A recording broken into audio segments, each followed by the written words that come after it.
깨지지 않는 뼈는 실제로 존재하는 돌연변이입니다.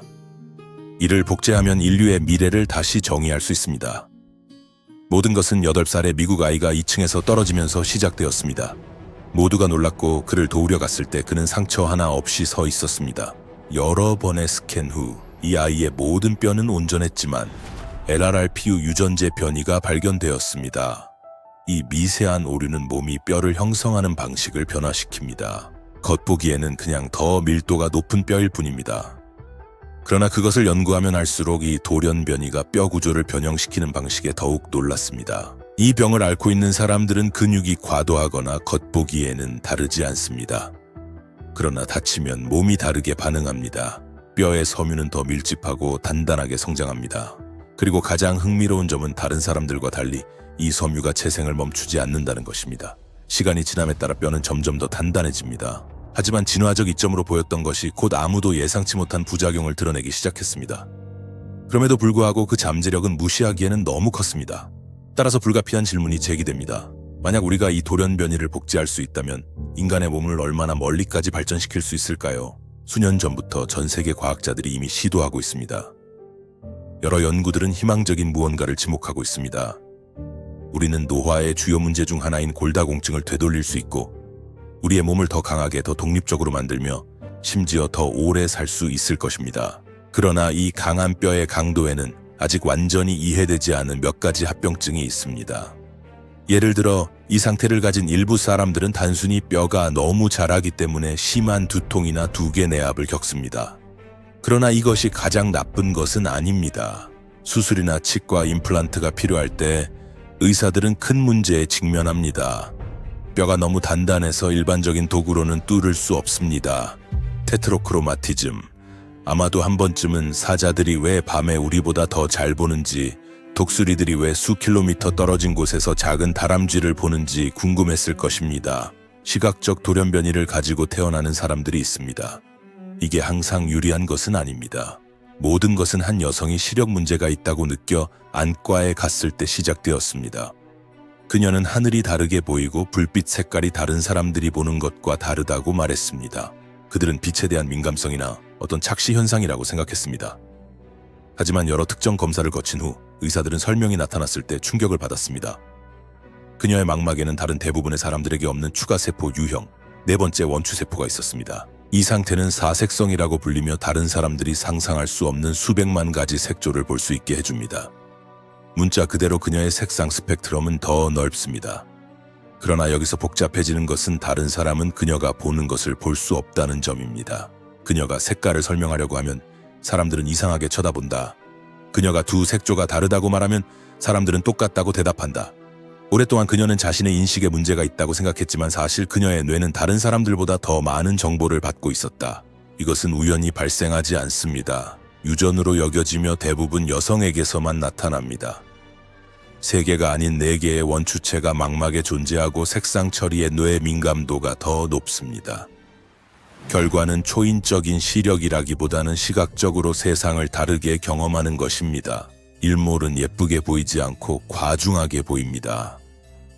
페인트 가게는 다채롭지 않고 압도적입니다. 그리고 종종 조화로워야 할 것이 귀찮게 됩니다. 연구자들은 이 상태를 가진 사람들이 얼마나 많은지 아직 정확히 알지 못합니다. 다른 사람들과 비교할 수 없기 때문에 많은 사람들은 단순히 모든 사람들이 같다고 가정합니다. 과다기억증은 뇌의 돌연변이로 마치 어제 일어난 일처럼 인생의 모든 세부사항을 기억하게 만드는 것입니다.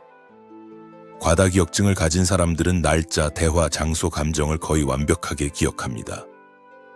기억하려고 노력하지 않아도 그저 그들의 뇌가 모든 것을 걸러내지 않고 저장합니다. 사람들은 6월 4일이 무슨 요일이었는지, 어떤 옷을 입었는지, 어떤 음악이 흘렀는지, 어떤 대화를 나눴는지 기억합니다. 그것은 희미한 기억이 아니라 정확한 재생산입니다. 그 원인은 완전히 이해되지 않았습니다. 자서전과 감정과 관련된 뇌 영역에서 비정상적인 활성화가 관찰되었습니다. 하지만 모든 것이 이점만 있는 것은 아닙니다. 그 정밀함은 대가가 따릅니다. 필터가 없습니다. 가장 고통스러운 순간들, 상실, 논쟁들이 계속해서 같은 강도로 돌아옵니다. 시간이 지나면 그것은 무게를 가집니다. 수면 유전자 돌연변이는 모든 생산성 기술보다 강력합니다. 적게 자는 것이 항상 문제가 되는 것은 아닙니다. 어떤 사람들에게는 그것이 단지 정상일 뿐입니다. 매일 밤 3에서 5시간 동안 자는 자원봉사자들을 대상으로 한 연구는 예상치 못한 결과를 드러냈습니다. 그들은 수면 부족의 징후를 보이지 않았습니다. 피곤하지도 않았고 짜증을 내지도 않았으며 혼란스러워하지도 않았습니다. 오히려 8시간을 자는 많은 사람들보다 더 효율적으로 기능했습니다. 거기 나타난 것은 패턴이었어요. 이 사람들은 DC 유전자의 돌연변이가 있고 이는 수면 생물학에서 가장 신비로운 변화 중 하나입니다. 이 작은 유전적 조정은 생체 시계 주기를 조절하는 단백질 생산에 영향을 미칩니다. 간단히 말해 그들의 몸은 같은 것을 하기 위해 덜 자도 됩니다. 4시간 푹 자고 나면 시스템은 준비 완료입니다. 낮 동안 졸리지 않고 피로가 쌓이지 않습니다. 이 돌연변이는 깊은 휴식 과정을 압축하여 신체가 나머지 사람들보다 절반의 시간 안에 회복되도록 합니다. 가벼운 수면은 줄어들고 회복력이 더 높은 수면은 늘어나며 이를 더 효율적으로 분배합니다. 겉으로 보기에는 그들은 매우 활동적으로 보입니다. 스스로 일어나고 알람이 필요하지 않으며 다른 사람들이 막 하루를 시작할 때 그들은 이미 여러 가지 일을 완료했습니다. 하지만 이런 지속적인 성과 수준이 중독이 될 수 있기 때문에 문제가 될 수도 있습니다. 많은 사람들이 변이를 가지고 있다는 것을 발견하기까지 수년이 걸리며 그것이 불면증이나 불안이 아님을 알아차립니다. 단순히 그들의 몸이 다른 사람들보다 오랜 시간 동안 휴식을 필요로 하지 않는 것입니다.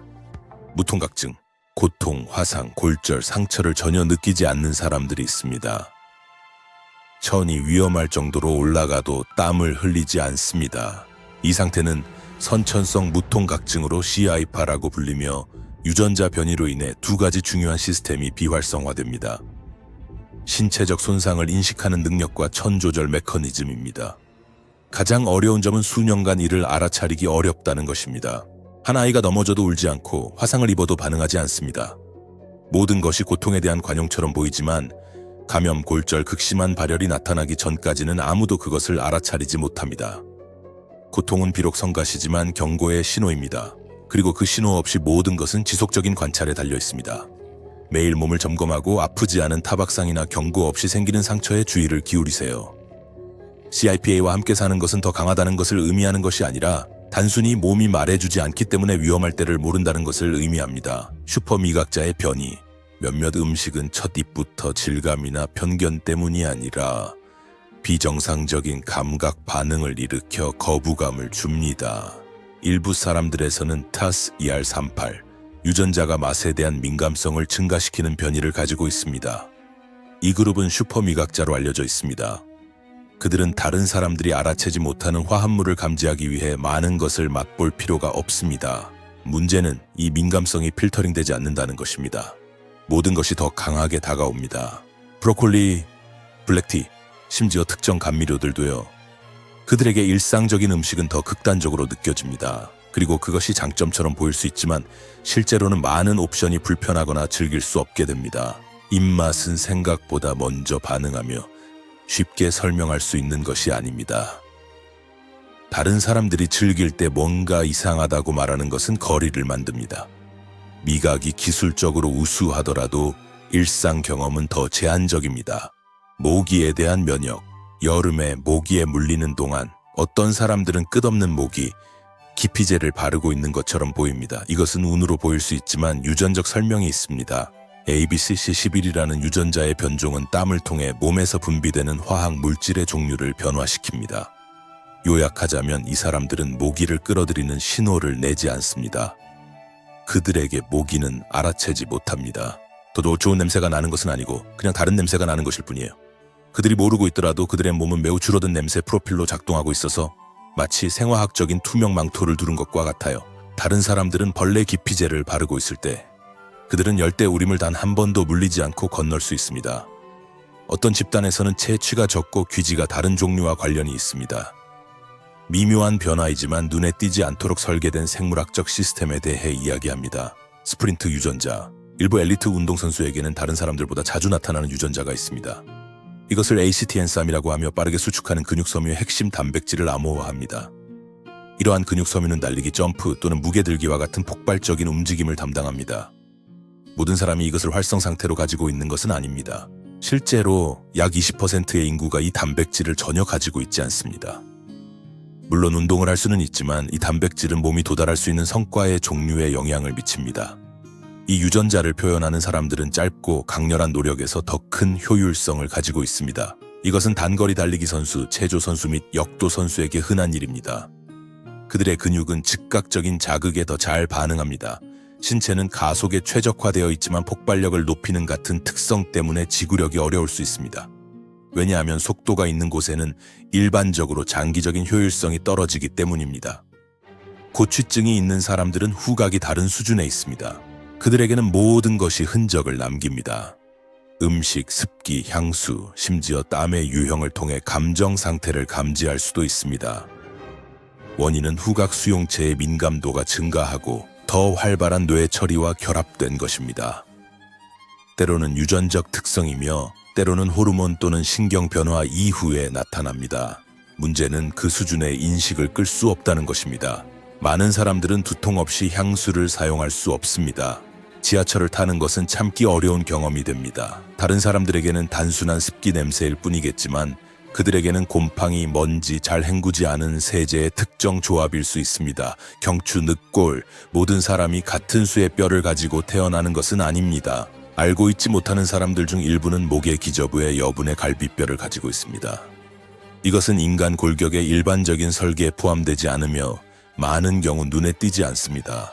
그러나 너무 많이 자라거나 잘못된 위치에 형성되면 신경이나 혈관을 압박하여 팔, 어깨, 목의 불편함을 유발할 수 있습니다.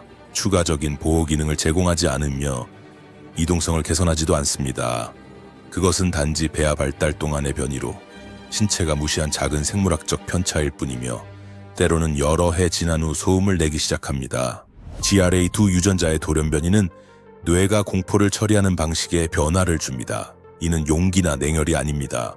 특정 연구에서 위험 반응과 관련된 수용체에 영향을 미치는 GRIA 두 유전자 돌연 변이를 가진 사람들이 관찰되었습니다. 결과는 정상적으로 경보를 발생시키는 상황에 대한 최소한의 반응 또는 전혀 없는 반응입니다. 그들은 움직이지 않거나 위험을 피하지 않거나 과장하지 않습니다. 그냥 같은 강도로 위험을 느끼지 않을 뿐입니다. 그리고 그것은 그들이 어떻게 결정을 내리는지를 완전히 바꿉니다. 오늘날 두려움은 큰 목표를 추구할 때 가장 큰 적으로 보입니다. 그러나 두려움 없이 사는 것은 또한 한계를 인식하지 못하고 빠른 속도로 운전하고 위험한 환경에 노출되거나 물리적 또는 사회적 위험을 측정하지 않고 감수하는 것을 의미합니다. 두려움은 보호 시스템이며 그것이 꺼지면 세상은 다른 곳이 되지만 반드시 더 안전해지는 것은 아닙니다. 디스티키아시스는 기술적인 용어처럼 들리지만 사실은 어떤 사람들이 하루 종일 눈에 모래가 들어간 것처럼 깜박이는 이유입니다. 이것은 유전적 상태로 눈꺼풀 가장자리에 두 번째 속눈썹 세트가 자라는 것입니다. 이는 XC2 유전자와 일반적으로 관련된 유전적 미세 변화입니다. 겉보기에는 단순한 미학적 특징처럼 보이지만 항상 무해한 것은 아닙니다. 두 번째 속눈썹 그룹은 때때로 불규칙한 방향으로 자라거나 안쪽으로 자라 눈의 표면에 계속 닿습니다. 그것은 자극, 만성 눈물 또는 치료하지 않으면 각막 손상을 일으킬 수 있습니다.